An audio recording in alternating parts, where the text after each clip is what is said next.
Welcome to Littleroot Lessons, episode 194, everybody. My webcam refuses to work right now after I drove 7 hours to get to my parents, and I'm currently joined by our lovely co-host, Carter Noble. And we actually have a big episode. Do we? Yeah, it's LAIC, baby. Oh yeah, that happened, huh? Yeah, so this is kind of historic. This is the first LAIC with VGC involved since 2019. The last time LAIC was played in VGC was an Ultra Series. It was the weekend that Sword and Shield came out, but it was still played on the Gen 7 cartridge. Yep. So it's been 4 years.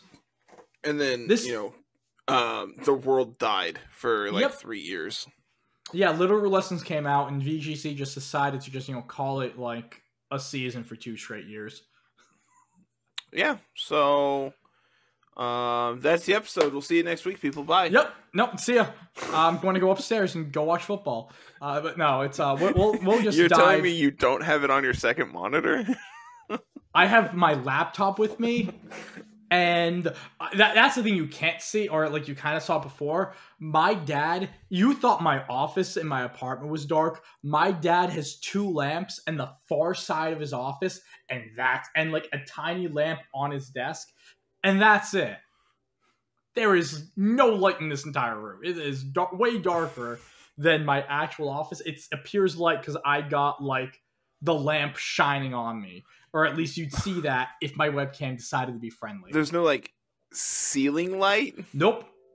I'll send you a picture when we're done recording. That's so weird. One of my buddies, he had an apartment where not a single room had a ceiling light in it. I mean, my apartment at home doesn't have this, like the office in my apartment at home doesn't have the ceiling light either. No, not a single room. That's absolute sicko shit.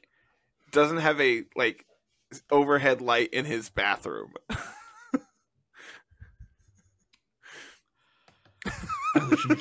Anyways, we're diving into this. Right now we have our day 1 usage up. And so what you can see is that we have Fluttermane and Iron Hands both over 50%, with Fluttermane beating out Iron Hands by about 2.3 points.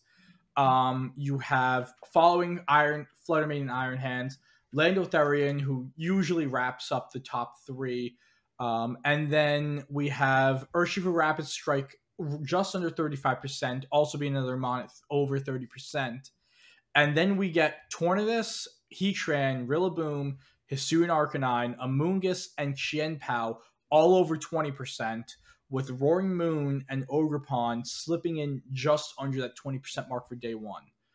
Now, Carter, I'll let you go and give your comments because I do have a few, but I'd like you to talk about this first. I mean, the simple answer is this format is very quickly becomes super homogenized. Big time. It's just it feels hard to innovate with new tech mons in a format so well defined. If there was, which we will talk about some of the really cool tech that came out from this weekend and everything here after a while, but it seems pretty difficult in a format dominated by, so many Pokemon that it's hard to want to try to counter the meta by playing something unique, which I don't think that's necessarily a bad thing. You see innovation in other ways, right? So I have Lapmouse pulled up here, and 31% of teams had Fluttermane and Iron Hands on it. Yep. A third of the field was homogenized around 2 Pokemon. Well, it's not even that. It's if you want to dive into that, then the second most common pair, which was 27.62%, was Lando Iron Hands, and then right after that was little under 24% was Lando Flutter. The top 3 Pokemon in this meta work super, super well together. Yep. They don't eat items up from each other, which is also another huge thing. and they fill very, very unique roles. Flutter Mane is one of your premier special attackers. For your top 12 for day one, outside of like support Pokemon like Amoonguss and Tornadus, it's one of the only two like actually like offensively minded special attackers in the top 12. Iron Hands with the fake out support does great with AV. It's your Gloomon. Lando is your Intimidate, your Pivot, your great damage out of that mon.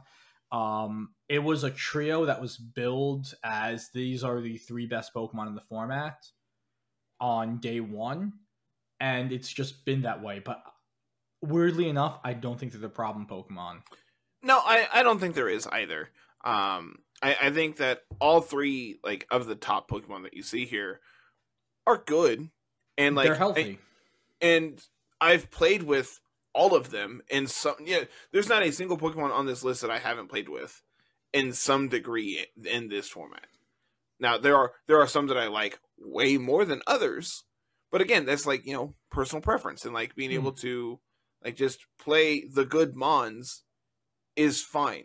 And that's the thing, is you're going to run into people playing the good mons who have been playing the good mons forever. And they're gonna have that edge on you because, you know, they're tech to be able to beat the mirror, right? Like, I think it was day one, there were, I think, 2 mirrors on camera. 2 or 3 mirrors on camera. I know, like, I think it was like round 2 we had that Lorcy, it was like Lorcy and Paul Ruiz, I think. I can actually pull it up and tell you. It was, so I listened to it today at work. It was Josh Lorcy, and a great player, and yeah, it was a Roaring Moon balance mirror, and as weird as this, like, balance mirrors are a mix of some of the more boring matches to watch, and at the same time, like, you want to talk about the most skilled VGC you can watch. It is these balance mirrors with these high level players, because it turns into pure skill, pure positioning. It's like watching 2 chess grandmasters go at each other, and for the casual watcher, they might not appreciate it, but for the competitive player, for the person in the know, it's one of the most impressive matches you can watch. But yeah, we did have, and not even just like straight up mirrors, we had a lot of like 4-mon mirrors, 5-mon mirrors, and most of that is because a lot of these teams are running that Hands, Flutter, Lando trio as your glue, regardless of what you're doing. Those 3 just really fit wherever you're going. With that being said, as much as prominent as these 3 are, I don't think they're the real problem Pokemon in the meta. And it's weird to see this Pokemon, at least at day 1, at only like 35%. Urshifu is an issue, and I think for the people who know me very well, it takes a lot for me to say that a specific Pokemon is an issue. I personally don't believe in most metagames any Pokemon is an actual issue in most cases. And so for me to go and say like Rapid Strike is an issue, the entire metagame is very much warped around it. The amount of offense it puts out with Tornadus is just like, it's unimaginable how much it can do. And not only is the amount of damage it can do, but the fact that you can't even play normal defensive positions around Rapid Strike because you cannot protect in front of it, because it doesn't matter if you protect. Unseen Fist ignores your protect, so you could still do that Terror Water, Surging Strikes in the Rain with your Mystic Water or your Scarf to make sure you're going before everything else. And it just puts out an obnoxious amount of damage to make it so that in most cases the only way to beat it is to have your own Urshifu Rapid Strike and to play your Rapid Strike better than your opponent play theirs. It's not the most splashable Pokemon, but it still is relatively splashable.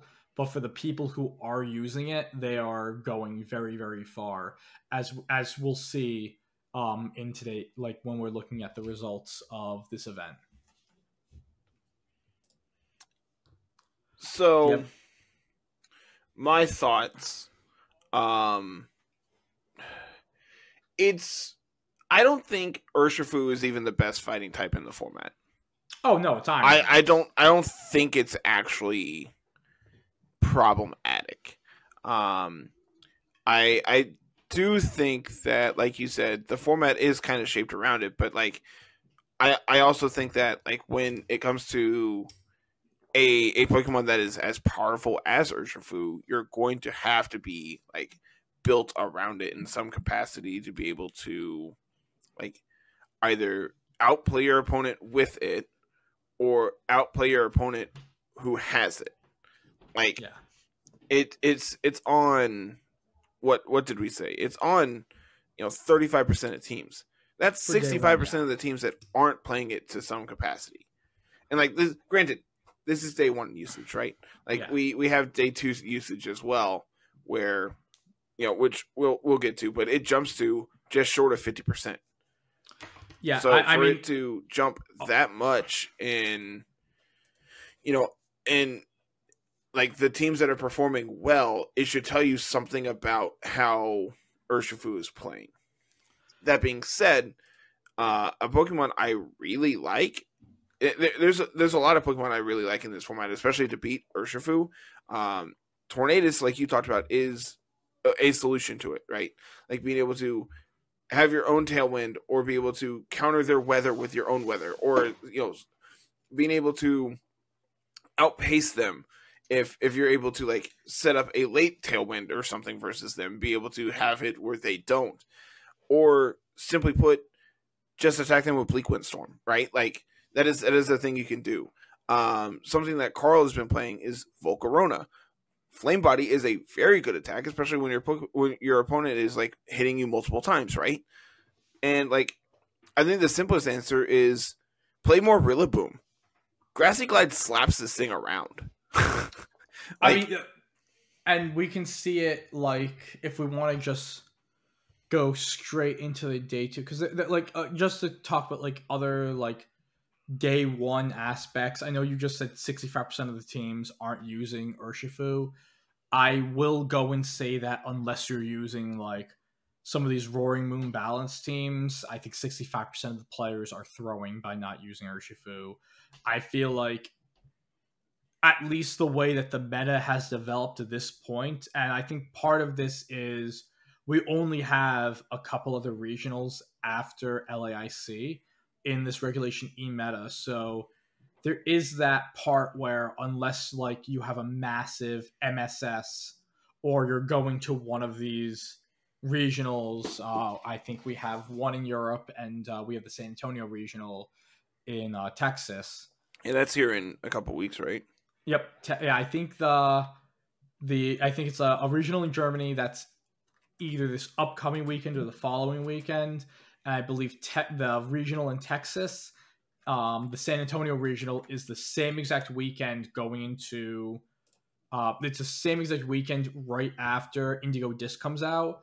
So, in the grand scheme of things, I think part of this as well is unless you're going to LAIC or one of these other regionals, there really isn't much reason to develop the metagame past what we see now.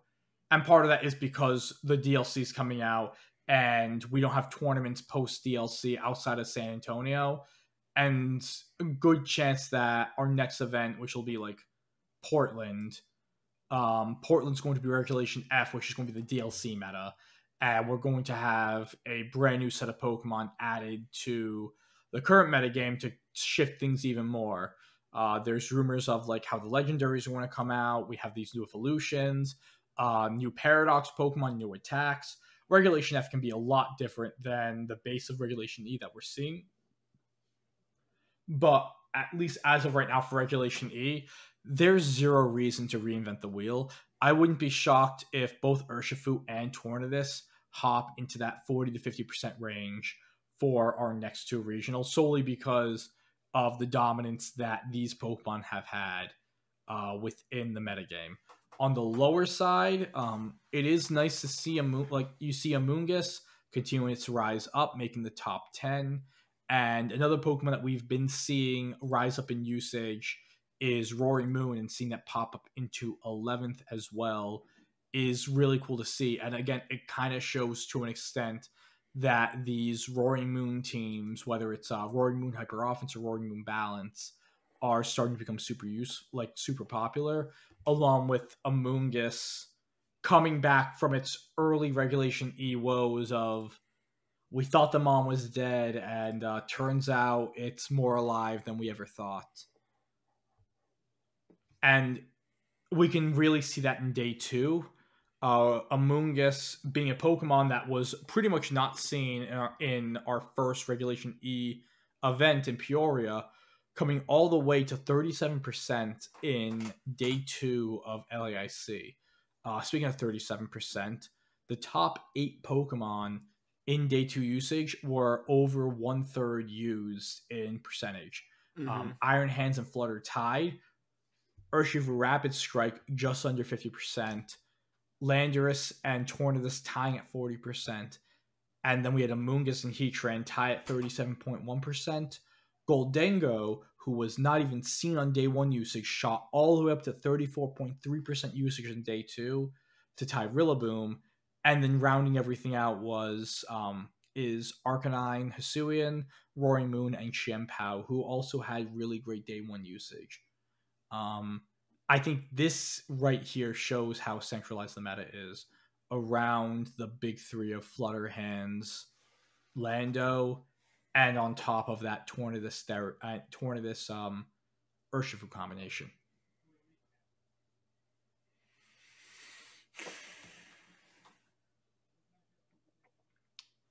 You have any comments on just the conglomeration of Pokemon, the centralization? What's crazy to me is, and it probably is just like reflective of, we can talk about it here in a second. It's crazy to me that Ogerpon is nowhere to be seen in top 12 here.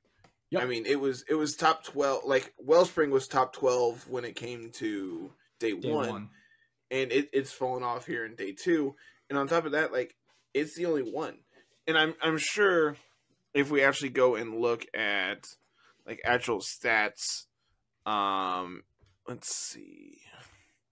Hearthflame made up 12%, it looks like. Wellspring made up 19% of day 1 teams.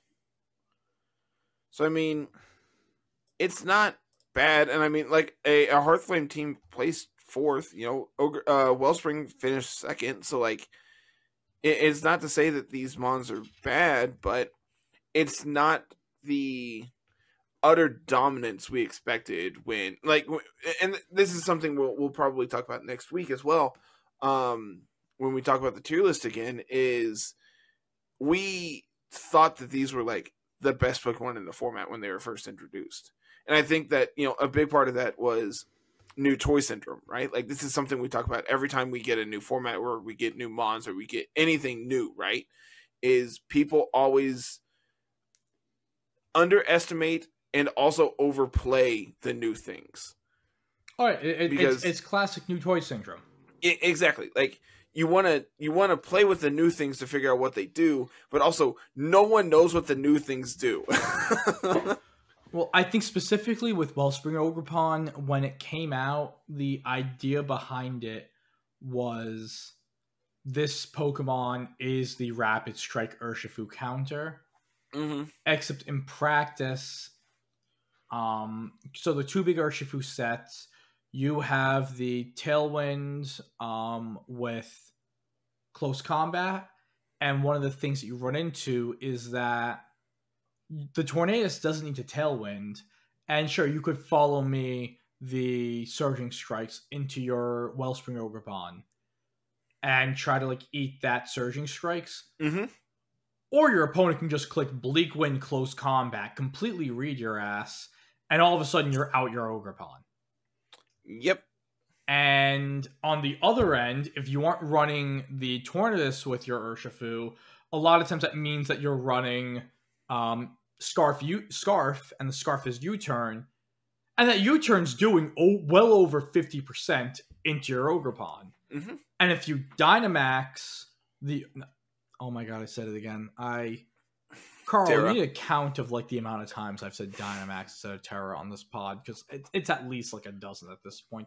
You could Terra your Ogerpon into water to like have the U-turn be neutral. Well, now you just completely invalidated the fact that you have that water immunity, and I'm not saying wasted your terrestrialization, but you also wasted your terrestrialization.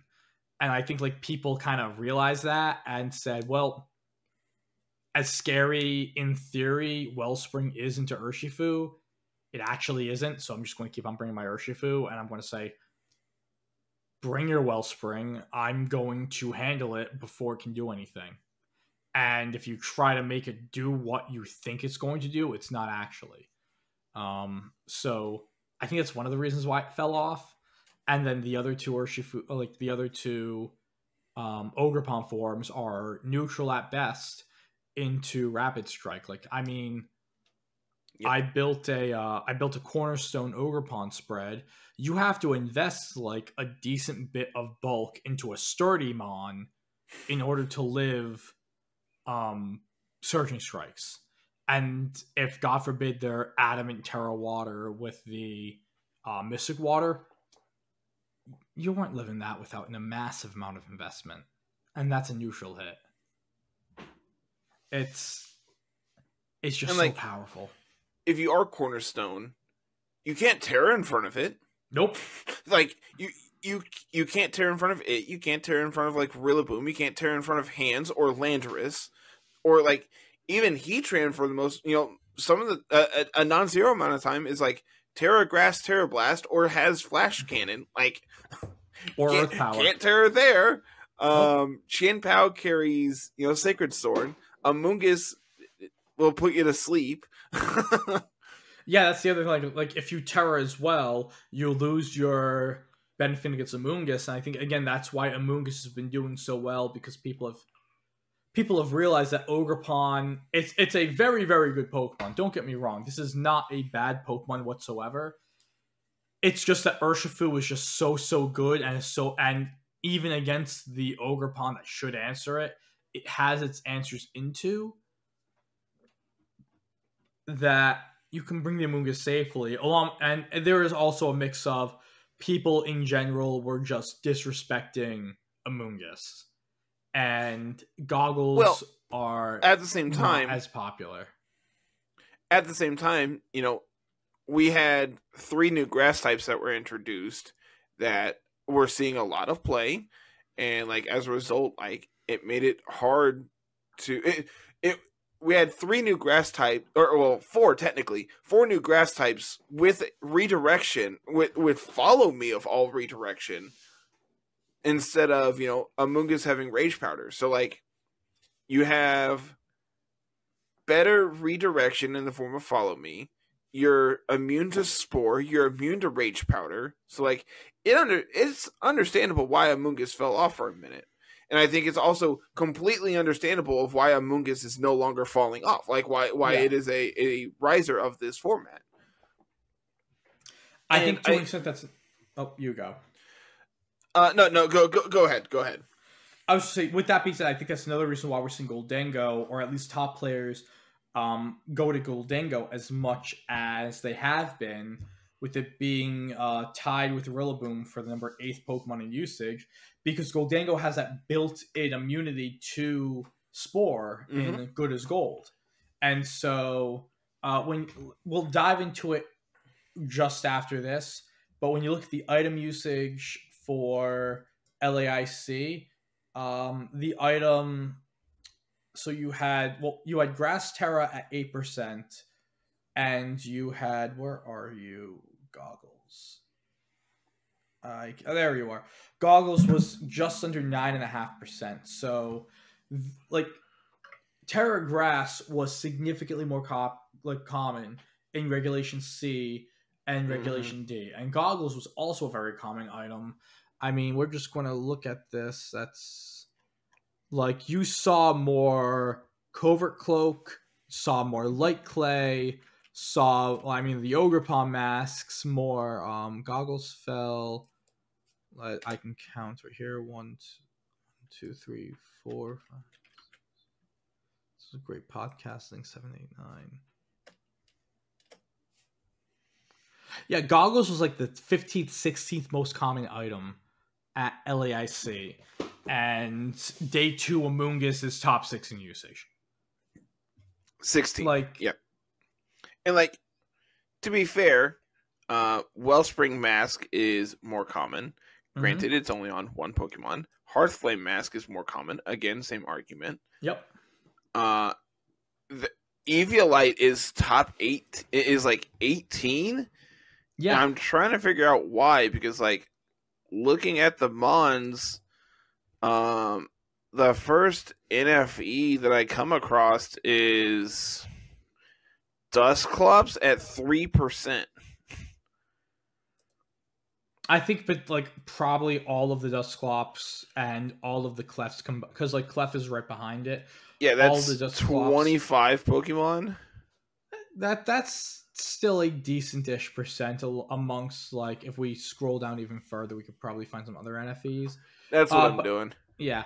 But again, it's like the fact that the reason why Amoongus is doing so well is because people disrespected it, even going into this event, and the top players are the people who used it and recognized that, which is why we see this usage so high. I will say one of the... Not to be negative with everything. One of the common, like one of the positives, I'm super happy to see Roaring Moon just do so well in both day 1 and day 2 in terms of usage. The Roaring Mid allegations are running thin. This Pokemon is just legitimately good, and it has a lot of great variants on how you can play it. We have the Booster Speed Terra Poison support version. We have the Booster Speed Acrobatics version, still with Tailwind. We have the Booster Attack with the Tailwind Dragon Dance. I know, like, to start day 1, I believe it was something like the first 3 matches they put on screen, 5 of the 6 teams had Roaring Moon. And it was all, like, high-level players. We're talking people like Eric Rios, Paul Ruiz, I believe, Lorcy. Just again, the top of the top tier players of Pokemon right now are saying this is a good Pokemon for my team, and they're all using it in different ways. So I'm really I really like this Pokemon. I brought it into to NAIC on my team. I'm super happy to see it doing well. So I did some digging for NFEs. Okay. Oh, Jesus. I want to play a little game, Angelo. I want to do an improv little game here, okay? Are we saying name the third NFE? Oh, no. There's a few. I'm going to give you 2 Pokemon, okay? Yep. You have to tell me which one finished higher in total placement, okay?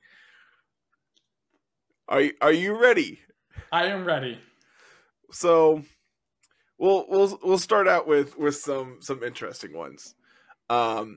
Gulpin, Thunderous Incarnate. Carter. Tell me this is a bit. Answer the question, Angelo. No, you need to tell me if this is a bit or not. Oh, Jesus Christ. Are you telling me that Gulpin finished higher than Thunderous Incarnate? I don't know. Are you telling me that? That's my guess if you're asking me this question. You sick man. Gulpin finished 351. There's a single Thunderous Incarnate that finished 357.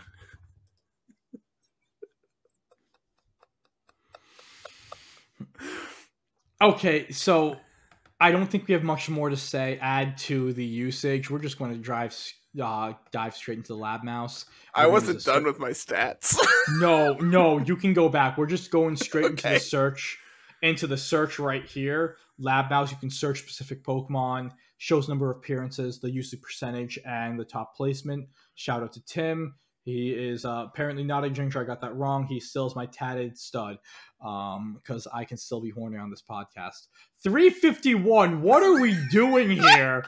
What are we doing here? What is this? What we can do. So there were 392 people, which means that you had literally dozens of people perform worse than Gulpin. We're just going to go all the way down right here. Are you ready for this Gulpin team? I'm going to it right now on screen because we need our viewers to see this. You can just search Gulpin. So it is Guilherme Castillo, Garganacl, Hippowdon, Gardevoir, Sinistra, Gulpin, and Wo-Chien. Shout out Moxie Boost with the live Wo-Chien reaction. Eviolite, Sticky Hold, Terra Grass, Protect, Poison Gas, Helping Hand, Pain Split. This man needs a hug. And like what's worse is that there's like real VGC teams right behind it with real Pokemon under it, and these people just didn't do well enough. I mean, honestly, if we just gave Guilherme like Lando, Hands, Flutter, Waterfoo, Tord, he'd probably just demolish everyone. This is him doing God's work of just like nerfing himself to stop us. 351 with Gulpin. Oh my god. What have we come to as a society? Are you ready for the next one? No, I'm not, but you're going to tell me anyway. Politoed or Snover? Well, we know Politoed sucks from last week, so absolutely Snover. Politoed by 10. I hate you. Politoed at 365, Snover at 375. So, I'm just saying this, folks. Gulpin did better than Politoed. So, for both of my co-hosts from last week, along with all of my friends, shouting out a specific someone from the city of Philadelphia, who says that... Oh, you can name drop. That's fine. Oh, no, because he knows exactly who I am, and I think all of our listeners know exactly who I am. No, this is solely for him to just call him out. For those of y'all who said that Pelipper was worse than Politoed, which is true. Pelipper finished top 32 technically 33rd, but Yuya got DQ'd, so top 32. And Politoed finished worse than Gulpin.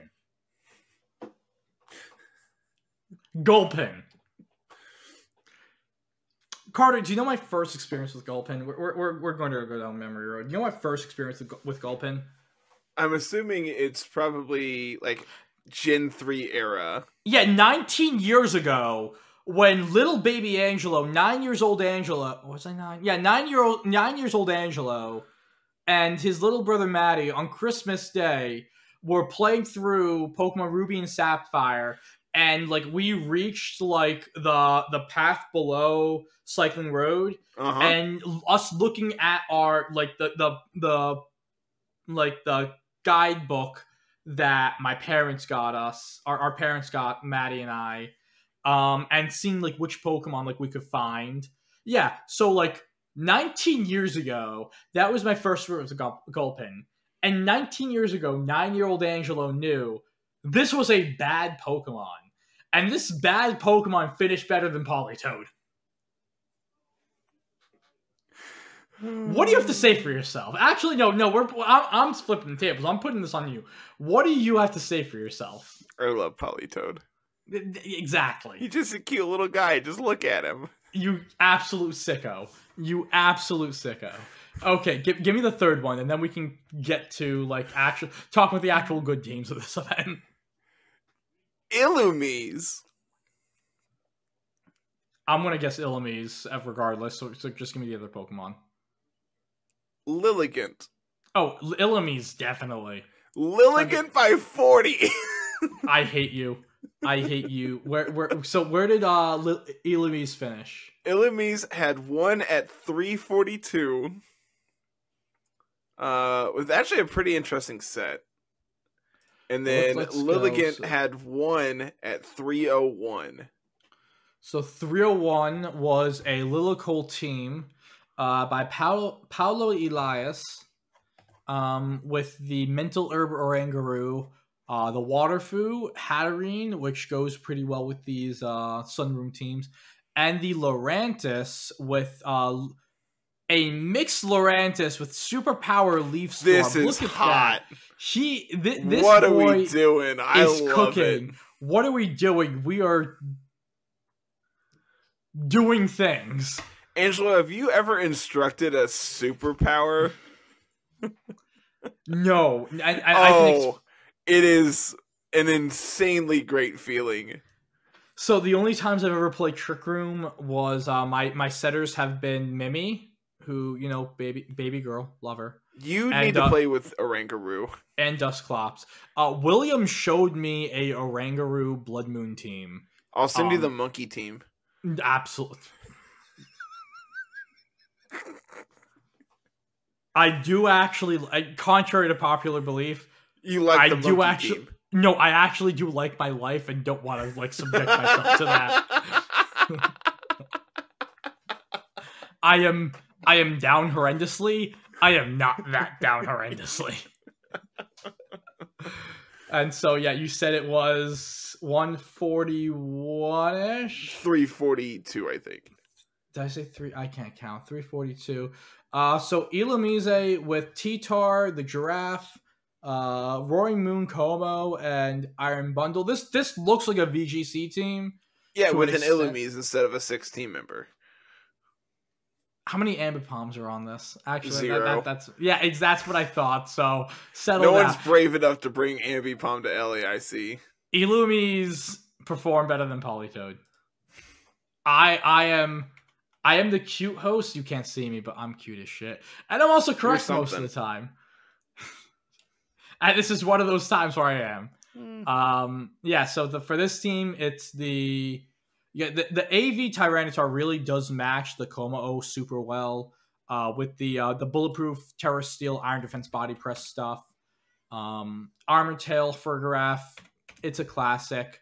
We have the D-Dance Roaring Moon, and we have the Iron Bundle here. What I do find interesting is, like, with these teams, when you have the Roaring Moon and another booster-dependent Paradox Mon, is, like, seeing, like, which item that they're going to go with. Like, for the Wheezing teams, you want to run the Booster Moon, and you also want to run Flutter most of the time, so a lot of those teams go with, like, a Specs Flutter. Specs Flutter is what I would play, yeah. Yeah. So, like, for this one, you're going with the Sash Iron Bundle, which is probably a max with the Encore.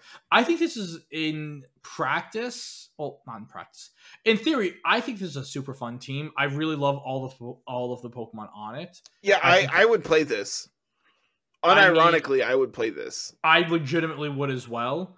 I might slap this together and play it for my next PC. You know, it's better than you playing freaking Slowking. And so... Dude, Slowking has been... Do you know how high Slowking placed? No. I'm afraid to ask, but you're going to tell me anyway. I am. There was 3 Slowkings at this event. Okay. Highest one finished 170. So the highest Slowking actually earned CP. So let's go all the way up to that team. We trust us, folks. We will get to the teams that actually did well soon. But you've been around us enough to know that this is what we're really... If anyone is questioning their life choices of why we're talking about Illumise and Slowking, they not know what they're listening to. I like the off-the-wall goofy shit. Yeah, I know like, I've been with Jay for the others where we're like, let's get straight into business. This is a fun one. So, yeah, you said 170-something? Yep, 170, exactly. 170, I can't... Okay, so this team right here, we got Volcarona, Slowking, Lando T, Glastrier, Cresselia, and Waterfoo. Seems really cool. Clear Amulet, Terrifier, Waterfu. That is cooking right there. The Landorus is pretty standard. The Glastrier with Assault Vest. The Rocky Helmet Crest with Ally Switch. If they didn't run Ally Switch, they would have probably finished higher, but that you get punished for using these sicko moves. And we got Terra Steel, Chilly Reception, Heal Pulse, Slowking. I don't think you need Chilly Reception here. I understand why he's using Chilly Reception. It's a great pivot to get the it is. I do agree with that. And it gives your Glastrier a defense boost. Yes, I think for the monstrosity you sent me, and at least you sent us the team beforehand this time, and we gave you like a week, like a little under a week to tell you no. Compared to that, Mudsdale, Slowking, Monstrosity. Again, I don't mind this team. I think it's like hold on. That team's good. I genuinely have enjoyed playing that team, thank you. No, you can enjoy a team that's bad. I've enjoyed a lot of bad teams. Trust me, all the teams I enjoy are bad. So we're going to save our viewers from the bad teams, and we're going to finally... They're not playing Scald on Slowking, and that's a disappointment. That as it is. We're going to finally get to the good teams. Angela, have you ever hit Scald into an Arcanine Hisuian? It dies. I have not, because it dies. I know. It's like so does investment Slowking Okos. Yes, because if it's raining outside, your Arcanine dies. Well, that's their problem, not mine. Slowking's great. You should play with some more Slowking. Do you want to talk about actual teams now, or do you want that's why I pull up? We're going to do that. Disclaimer, right? The first disclaimer that we are going to give: Yuya Tada did finish top 8 and then was DQ'd in the top 8 because whoever created his team went to my first Jennings school, because boy oh boy did they do a god awful job at that. With that being said, shout out Yuya for making top 8 at LAIC and then getting knocked out. But that's why you see someone like Joe, who was in 8th, who did not play in his top 8 because initially he bubbled, and when they did the hack checks, Yuya did his thing and kind of had to skedaddle, and that did move everyone else up one slot. So they disqualified him, but did not replace him. Yep. Because I'm assuming they did hack checks before top 8 was played. Huh? Yeah, I said what I said. Okay. Yeah, no, not great. Is what it is. So does Joe get the CP Joe gets. So the way it works is that if you because there were a few people moved up. I know, the other thing, there was another another YouTuber that she finished 33rd, she moved up to 32nd, and so Joe gets the top 8 CP. He gets the top 8. Does he get to claim a top 8? I mean, he can claim whatever the hell he wants to claim. It's Joe. Who's going to tell him no? He's got the money and the points to prove it. And that's pretty much what it comes down to, is that everyone who placed under Yuya, Yuya didn't get any points, didn't get any money. Everyone who placed under him ended up getting bumped up a spot. And for the people who it affected were the people who initially finished in 9th, 17th, and 33rd.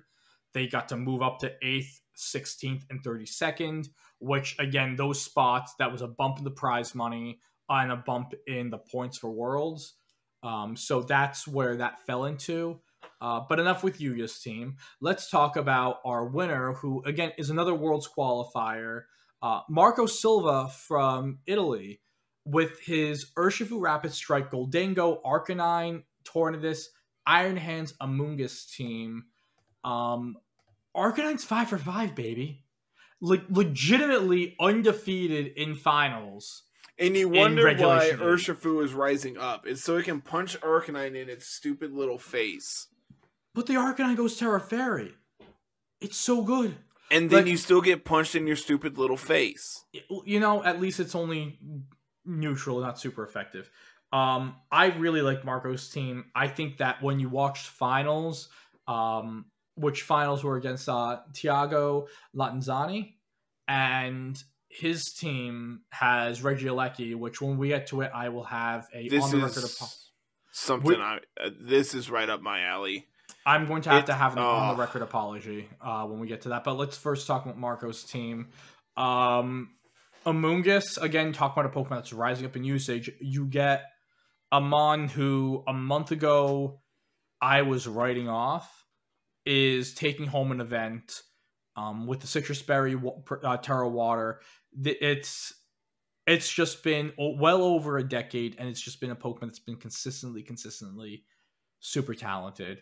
The Tornadus speed control with the Tailwind, the Bleak Windstorm is just so consistent in supporting the Urshifu. We have the Goldengo, the classic Terra Dragon lefties, nasty plot version, the Arcanine. Like, this is just a really great hyper offensive team that with the Goldengo, Arcanine, Hands, Among Us mode can go like a slower balancing sort of like setup mode. I had earlier I had an opponent Terra Water their Among Us in front of my hands, and I just went, that's fine. Like, thank you. And then they pivoted into their Urshifu, and I'm like, that didn't do anything. It's like you didn't. You gave me your Urshifu for free. I do think I'm 100% like win rate against Urshifu today. I mean, not Urshifu, Among Us today. Well, we're probably going to see a lot more. Then, boy, howdy, do I have a team for you. It involves Slowking. No, we're not doing that. Moving on to our second place team, as we said, Thiago Lanzani. I'm going to start this out with apology to my close friend, the ever intelligent, the always ahead of the curve, Jessica. Jess, yesterday morning, you texted us in the Criers group chat, hey, Reggio super underrated. I don't know why people aren't... No, not... Was it? Yeah, it was yesterday. Like, I don't know why people are disrespecting it. To which I said, Terra Ice Reggio sounds great on paper, but then you remember the Pokemon is made of paper. Since then, Reggio went undefeated on stream up until finals. So I am sorry. I am just a dipshit. Carter, what the hell? We got Flutterfish. We got Tornadus. We got Female Indeedee, Terra Dragon Indeedee, and Ogerpon with Terra Ice Reggio. You know what this is really good against? All of the Intimidators in the format, because you don't give a single care about anything they're doing. What's even crazier is, like, it's not even like Booster Flutter, it's Sash Flutter. So that's like just a straight up, I'm going to 252. I think one of the craziest moments was yesterday during, like, on stream. It was Thiago's game 2 of semifinals, where he led with Flutter and Shiyu, went Terra Fire, Heat Wave, turn 1, cleaned up some KOs there, and then to clean the match up, he went Terra Fire Overheat into a Dynamax Wellspring Ogerpon. And Dynamax, huh? Yeah, Dynamax.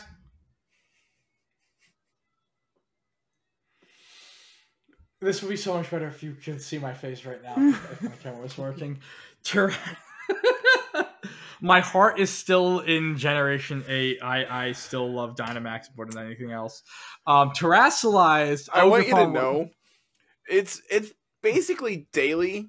Papa Swish, Ryan messages me saying, Terra sucks, give me back Dynamax. It's almost daily. So Terra's better than Dynamax. Thank you. Oh. I think that Dynamax, though, as a viewer, is just better cinema. Like, it makes really good content. Oh my god, amazing content! It's just so much better. Like the cinema of it is just amazing. But yes, Terrassalized Ogerpon Wellspring, the Chi-Yu just went and said, "Well, overheat. I'm gonna crit and bop you," and it did. The amount of immediate pressure that this team puts out is just like this. This is a team where you can blink and all of a sudden both of your Pokemon are knocked out. I don't particularly care for Life Orb Snarl. That is like my one complaint. Don't care. Just keep on clicking stuff. I think I would rather just have Dark Pulse. And just like do more damage. I think the only argument with Dark Pulse is because of the fact that Heat Wave and Overheat already don't have 100% accuracy to have that 100% accuracy move.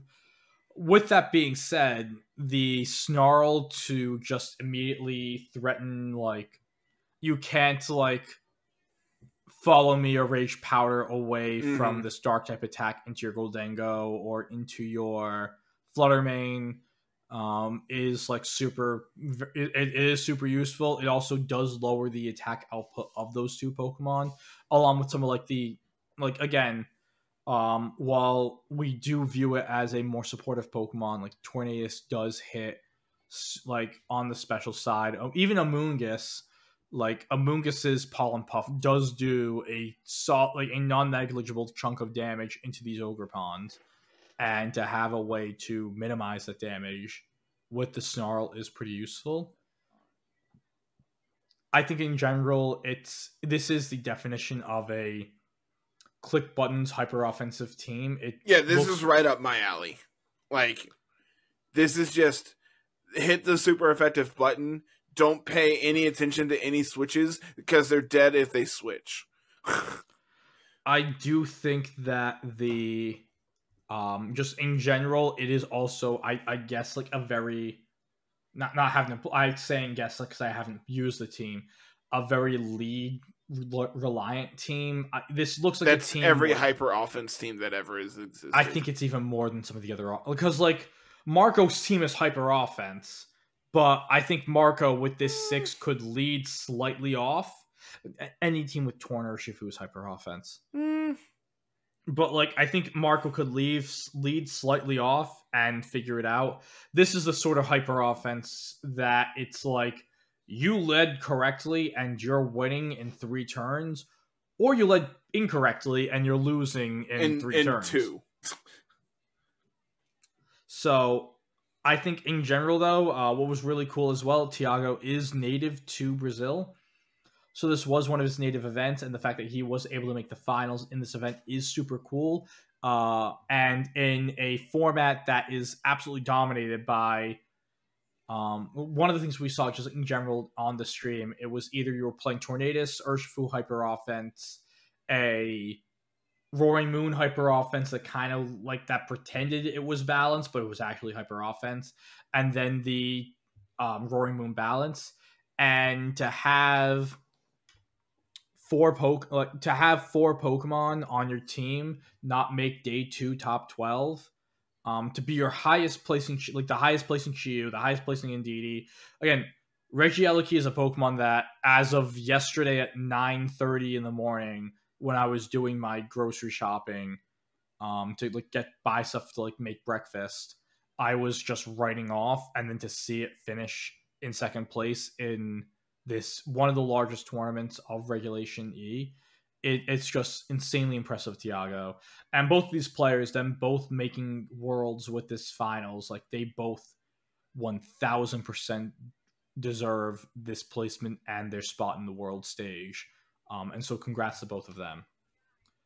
The third top team is a team that we've seen a lot, because we've actually have it. Because we've already talked about it?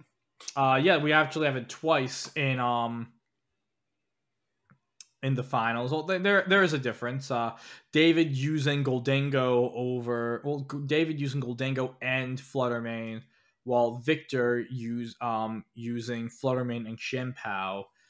This is I mean, David and Marco, the only difference is like your grass type. Yep. Oh, I'm sorry. There's also no hands. And David and no, you're right. David and Marco, the difference is the grass type as well. Just going through David's, the other difference here is that he does use a support Suing Arcanine, while Marco used the choice band version, and he also used a Specs Goldango, where Marco used the more setup version. Goldango specs with Steel Beam. I have experience using Steel Beam at a major. Didn't finish in third at that major, but did pretty well with it. This Goldango here does put out a ton of damage, while your Arcanine isn't putting out as much as the Choice Band variant, but being able to heal with that Citrus Berry and put out burns.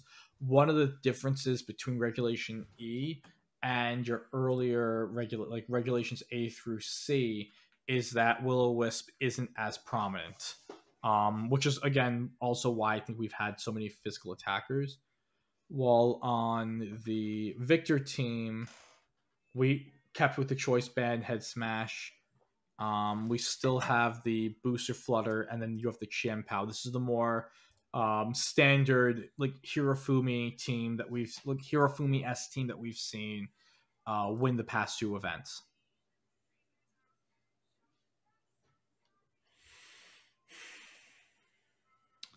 I think in general, from what we're seeing, the Water Fire Grass of Rillaboom, Urshifu, Arcanine, plus Ghost type attacker, Tornadus, Ghost type special attacker, Tornadus, and then Philarmon. It's just a very, very powerful combination. Mm-hmm. And it's just something that we're going to see a lot. Do you have anything to add with these two teams, or do you want me to move on to Riley's? No, we can move on. Riley's features your favorite Ogerpon. Yeah, absolutely. The correct Ogerpon. That is arguable, but it's your favorite. It's arguable because it's correct and other people are incorrect. Well, one of them made finals, the other didn't. There's a Dragonite here too. Honestly. Yeah, so honestly this 6, the King Gambit with the defensive Terra, the Water Fire Grass with Amoonguss, Waterfoo, and Ogerpon, the plus the Chien-Pao and AV Dragonite. This has been a 6 that Riley's been running pretty much all of Regulation E, and this is a guy who was very quiet during the 2022-23 season, and he is just came out swinging from a South Philly basement. You have the win in Pittsburgh. It feels like I think the only event he didn't cut is Toronto. I mean, this is the first IC of the season, top 4 right there. And at least for Regulation E, it's pretty much been with the same exact 6 Pokemon in relatively the same exact 6 sets. Riley right now it feels like he's what Joe was doing back in Regulation B, early Regulation C, where you can just set your watch to Joe top 8ing, if not better. This is just the consistency is absolutely insane right now, what Riley's doing. I think that Chien Knight's still really good. I'm actually really surprised that we are AV Dragonite as opposed to Choice Band, because Choice Band seems to be the norm. So that being said, I like AV a lot. I do too. I believe that one or two things. So, if for those of you who did watch the stream, you can, and just looking at the teams in general, while Riley did do well with this Chien Knight team, in general, it felt like there were only 3 teams in the format. As I said, it was this Tornadus hyper offense, Roaring Moon hyper offense that pretended to be balanced, and then you had like actual like Roaring Moon Balance, which is right below us, what Joshua Lorsey ran. And so we didn't see really much, like we didn't see many other teams on stream. Of course, we saw Tiago's team on stream, but like I don't think we saw a Trick Room team until we didn't see a Trick Room team until like round 13 or 14. And we didn't see like much Gen Knight. We didn't see any Dondozo. So in general, I think while it's a strong archetype, I don't think it's as powerful in the current meta. But with Riley, he is so experienced with this specific 6 Pokemon. He's able to player diff his way to like this high level. Specifically for the Assault Vest, I believe I heard like someone, whether it was Riley in an interview or another interview, he just valued the ability to switch moves and I think that's a completely like understandable take. I think his take was simply, I can do enough damage with my team, especially when you're talking about the Heart Flame Ogerpon next to the Chien-Pao, and then of course also the Urshifu next to the Chien-Pao. He's like, I can do enough damage with that like I don't need the Choice Band. Moving on to our next team in the top 8.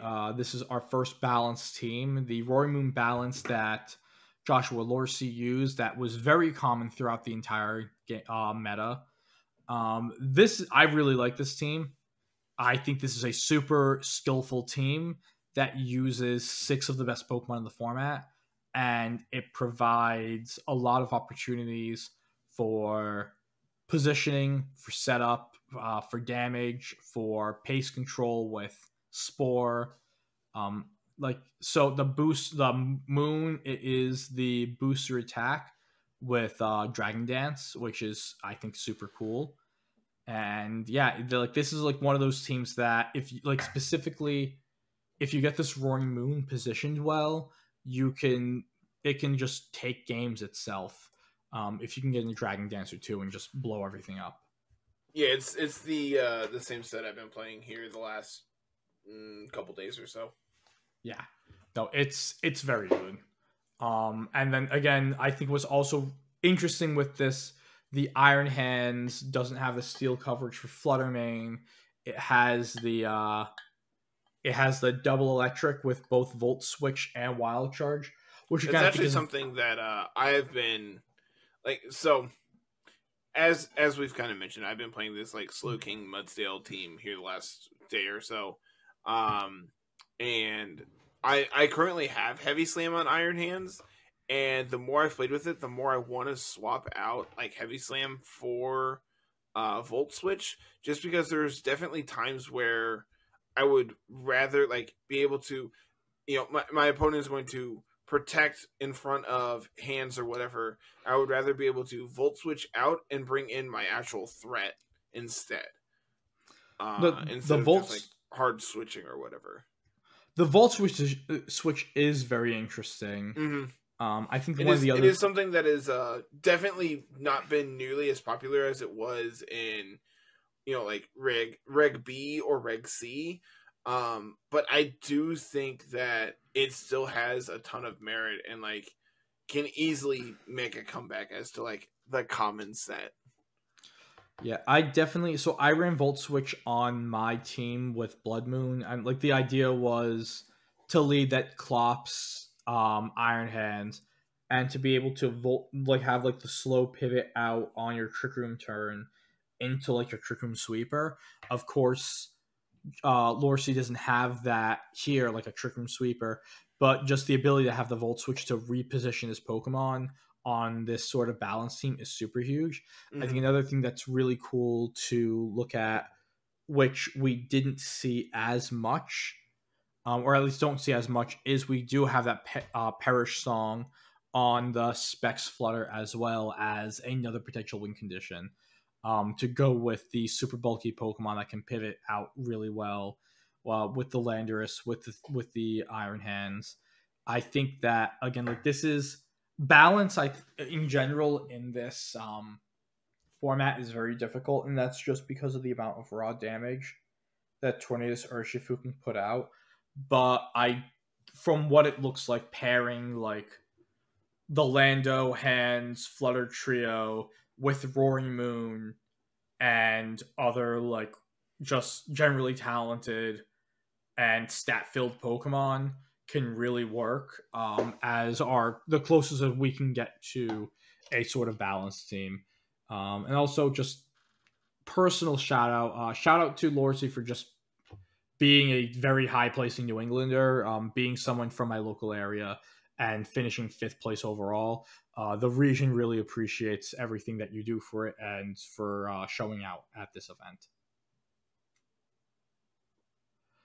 Moving on, we have the first team that features any sort of trick room. And again, it's another balanced team featuring our Golden Trio and Flutterlando Hands with Heatran, Ogerpon as your Water, Fire, Grass, and the Cresselia as your Speed Control. This is the Cresselia placing this high is a little, again, it's a new thing for the Regulation E meta because we really haven't seen Cresselia as much as other Trick Room setters such as Fergaraf and Dusclops. Mm-hmm. I think, again, in general, it's your classic balance. One thing to note is that it's the Shukaberry Heatran, which is really great into the mirror. The Cresselia going for a slower mode instead of a faster mode. That could be a better call into the meta right now because of the amount of tailwind that's in there. Again, this is one of the first teams that, like, when you go up, Tiago's team has Trick Room on the Indeedee. Very rarely is it going to click that Trick Room button. But with Esteban Molina's team, you can easily see him going and saying, okay, I'm going to bring Hands, Wellspring, Heatran, Cress, and I'm going to click Trick Room, and we're going to play my speed game, and it's going to be miserable for you. So that's another thing that I think is super cool with his team compared to the other teams that we've seen so far.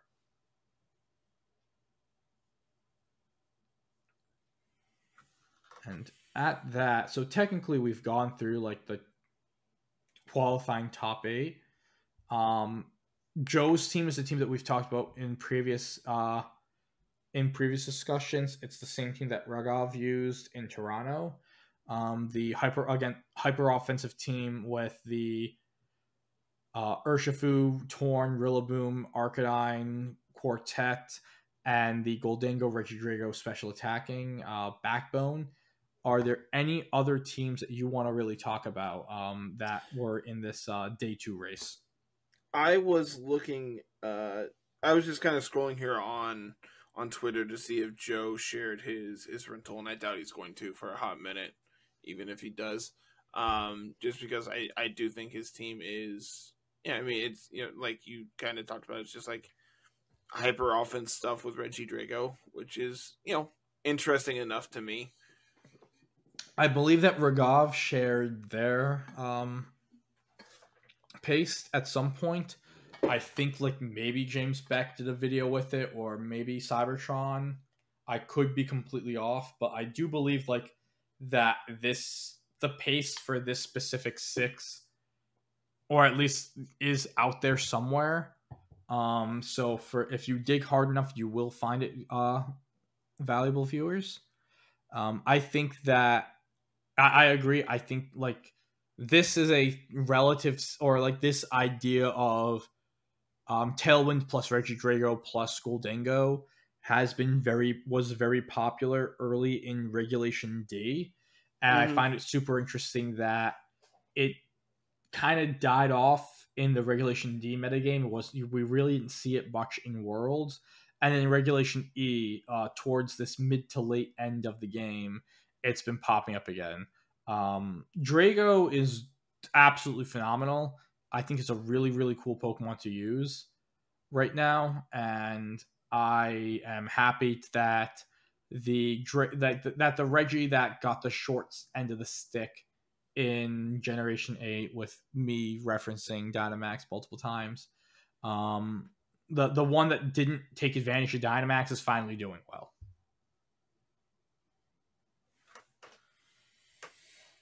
Very, very interesting.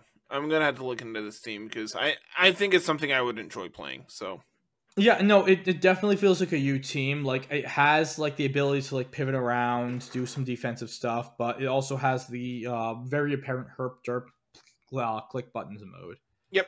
I think the other teams in terms of like interesting Pokemon to know, Alex Gomez's team.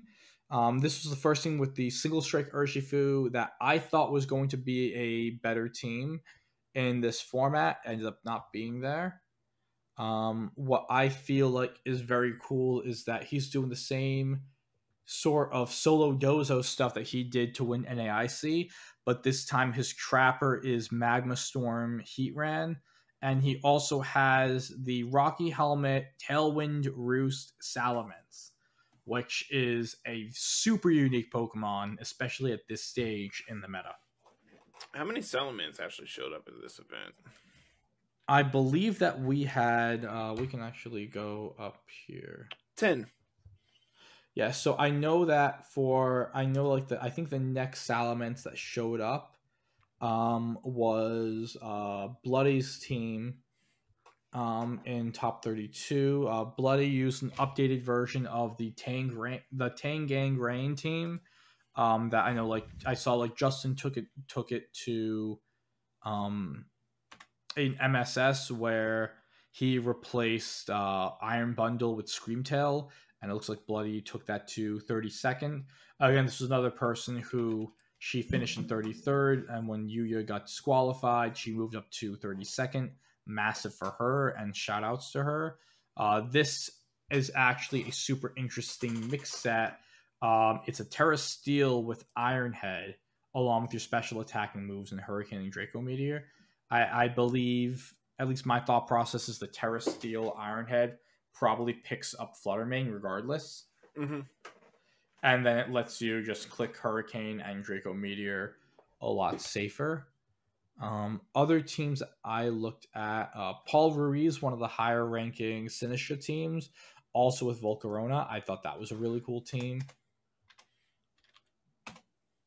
He had Rocky Helmet, Terra Fairy, Sinistra, and then he had the Terra Grass, Giga Drain, Volcarona with Quiver Dance. I thought this was a super cool team.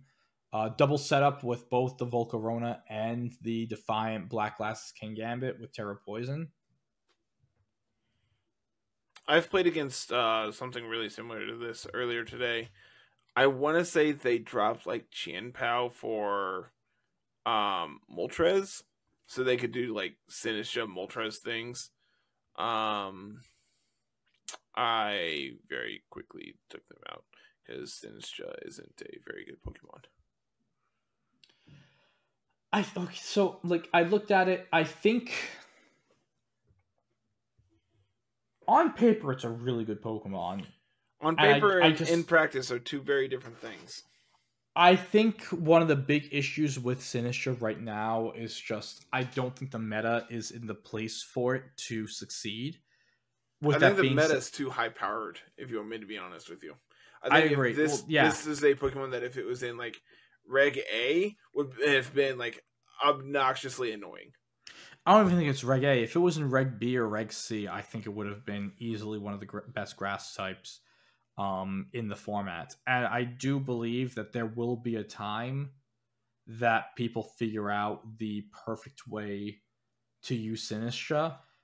It is a new Pokemon. It's been at like the Pokemon has only been available for 2 months, and for a player of Paul Ruiz's stature to go and say I want to bring this to an IC, I think that alone speaks to the level that the level of potential it does have. It's just collectively figuring out where that potential is. I think the only other thing I'd really want to talk about in these top teams are the Brambleghast teams. Actually, Andrew Dean's team specifically using the double water in Iron Bundle and Urshifu, the double Ghost in Goldengo, the Specs Goldengo and Bramblegast, and then the double Genie in Landorus Incarnate and Tornadus.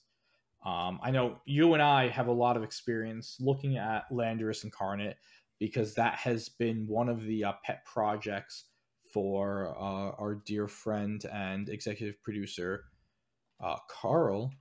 But yeah, this is the highest placing Landorus Incarnate, and at 18th, it's really good. I think this is another super cool team that has a lot of special offense between the bundle Specs Goldango and the Lorb Lando. Sorry, I'm trying to pull up the team. It's right in front of you. I don't have yours pulled up. What? You can look at the screen. Yeah, that's what I'm doing. I'm pulling it up. I hate you so much sometimes. Because I don't have yours pulled up. This is why Carl quit.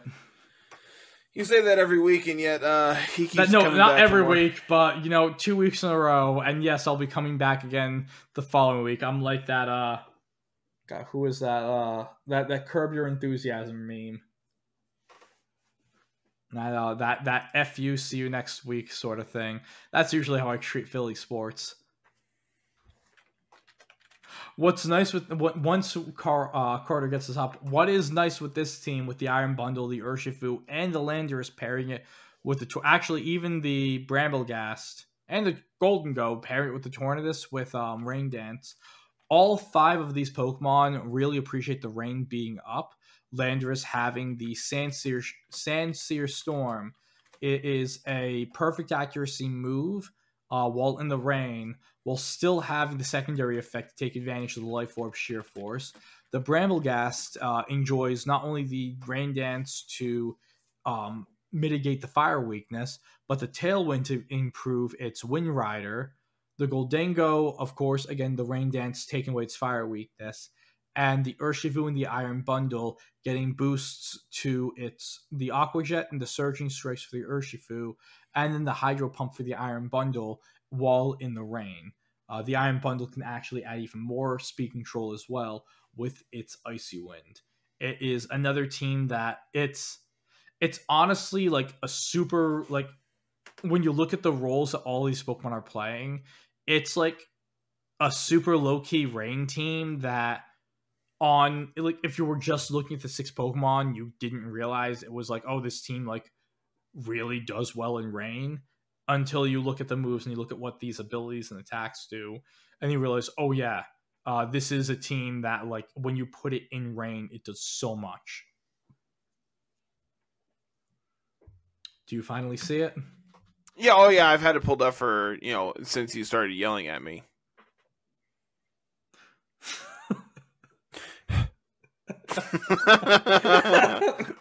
Do you have anything to add to it then? No, I think that Bramblegast is he's just a neat little guy, Brams is great. I am very happy. And then we also have James Beck running the Emilio team in 15 to see 2 Brams in the top 20. Is kind of absurd seeing how there was only 3 at the event. Yeah. I think in this meta, and that is the other side, the other discussion with this sort of metagame, that it's super concentrated.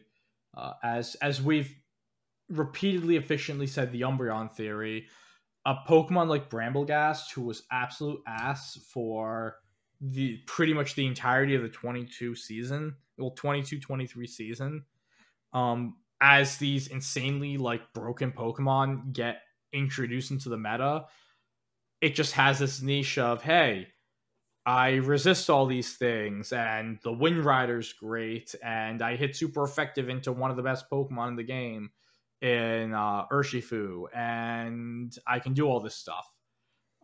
So I think it's just like super cool where you have these 2 high-end players in Beck and Ding, recognizing that with the Bramblegast, and then bringing it to the tournament and getting these great results with it.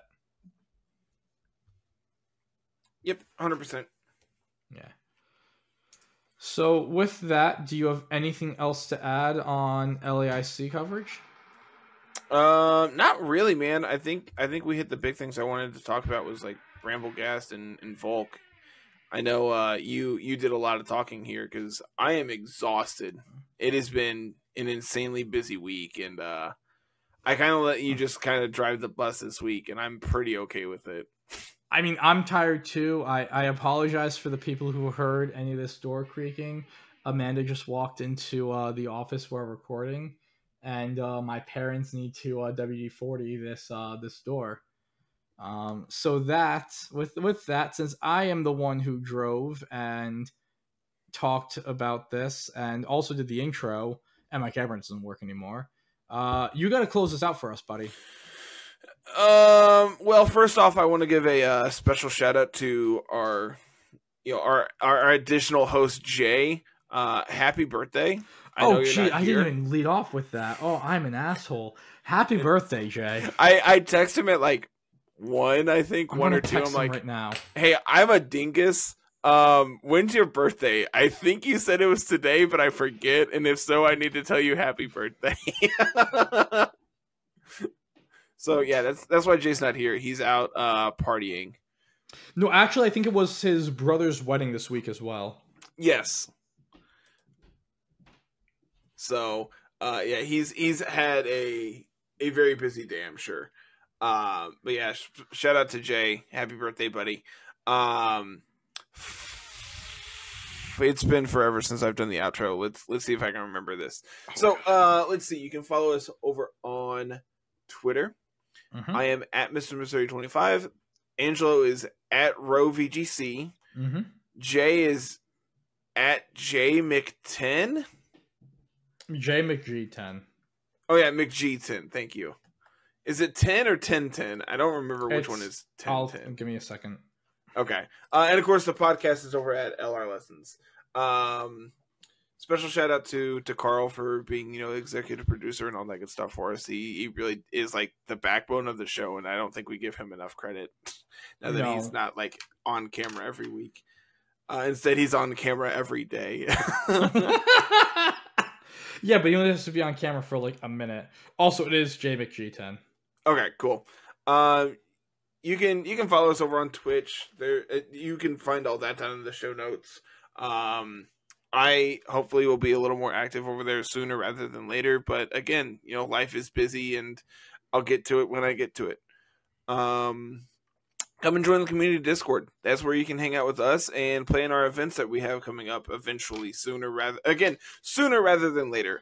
We've actually started like nailing out dates and everything, trying to get things figured out for when we're going to start doing things. You can check out the website, lrlessons.com. You can check us out on Patreon at LR Lessons over there as well. And, we'll give a shout out to our $10 and up patrons, Johnny Bravo, Papa Swish, and Smeargle over on Discord as well. And I think I've hit everything. Like, comment, subscribe, and we'll see you next week. Okay, bye. Bye. Happy Thanksgiving, everyone. I was going to say, we have another episode we're recording before that, but no. Yeah, but it comes out after. Yeah, that's true. Happy Thanksgiving. Bye. Okay, bye.